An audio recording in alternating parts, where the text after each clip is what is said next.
আজ ঢাকা যাব। সকাল সকাল রেডি হয়ে হাজব্যান্ড ওয়াইফ দুজনেই গাড়ি নিয়ে বের হয়ে গেলাম ঢাকার উদ্দেশ্যে। ঢাকাতে প্রচুর বৃষ্টি। ড্রাইভার ভাই বসে গাড়ি নিয়ে বসে আছে, আমরা দুজন বসে আছি, আমি পিছনে, আমার হাজব্যান্ড সামনে। এত বৃষ্টি যা বলার বাহিরে। আসসালামু আলাইকুম, সবাই কেমন আছেন? আশা করি সবাই ভালো আছেন।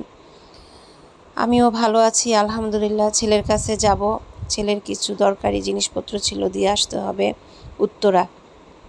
হাজব্যান্ডের মিটিং অফিসে, হেড অফিসে, উনি হেড অফিসে নামিয়ে দিয়ে ছেলের কাছে আমি চলে যাব, সেটাই আমাদের কথা ছিল। পাশে আবার রেল ক্রসিং শুরু হলো, রেলের জন্য একটু বসেছিলাম, দেখতেছি রেল ক্রসিং। অনেক দিন পরে ঢাকাতে রেল ক্রসিং পার হলাম, পার হয়ে ওপাশে গেলাম। অনেক বৃষ্টি, মানে বলার বাহিরে। যাওয়ার সময় আমরা একটু হালকা নাস্তা করে ফেললাম। দুপুরবেলা হাজব্যান্ডের অফিসে, হেড অফিসে আমাকে লাঞ্চ করালো। আলহামদুলিল্লাহ, এত মজার খাবার ছিল, বুফে, এত মজা, আলহামদুলিল্লাহ আলহামদুলিল্লাহ। সেই পাকে আমি একটু ভিডিও করে নিলাম হেড অফিসটা। যাওয়ার সময় বেলি ফুল দেখলাম, আমার আবার বেলি ফুল খুবই পছন্দের। হাজব্যান্ড আবার 2টা ফুল কিনে দিল, কিনে দেওয়ার সাথে সাথে গাড়ি ছেড়ে দিল, আমরা আর ফুলটা নিতে পারলাম না। আসার সময় দেখেন একদম এক কোমর পানি রাস্তায়, কি অবস্থা! ঢাকার অবস্থা বেহাল।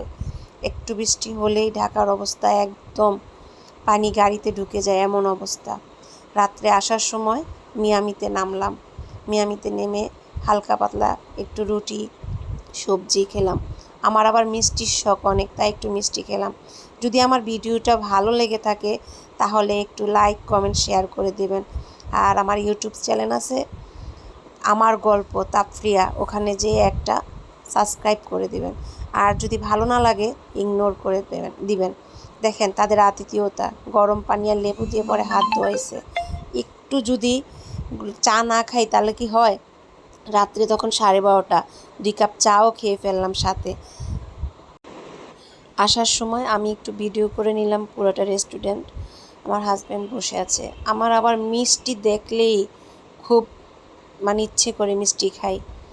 আবার অনেক মেয়েদের আছে টকের প্রতি নেশা, আমার আবার টকটা এত পছন্দ না, আমার মিষ্টির প্রতি নেশা বেশি। চাঁদপুরের আবার আমাদের আরেকজন পরিচিত ভাই, আর রুবেল ভাই, সাংবাদিক রুবেল ভাই, ওনার সম্বন্ধী বউকে নিয়ে আবার গেল ওখানে হোটেলে। আমরা আবার তাদের সাথে কথা বললাম, কথা বলে খাওয়া দাওয়া শেষ করে বের হয়ে গেলাম। রাত্রে অনেক হয়ে গেছে, চাঁদপুর যেতে হবে, তাই তার উদ্দেশ্যে। আমার ভিডিওটা ভালো লাগলে সবাই একটু লাইক কমেন্ট করে দেবেন প্লিজ। আসসালামু আলাইকুম।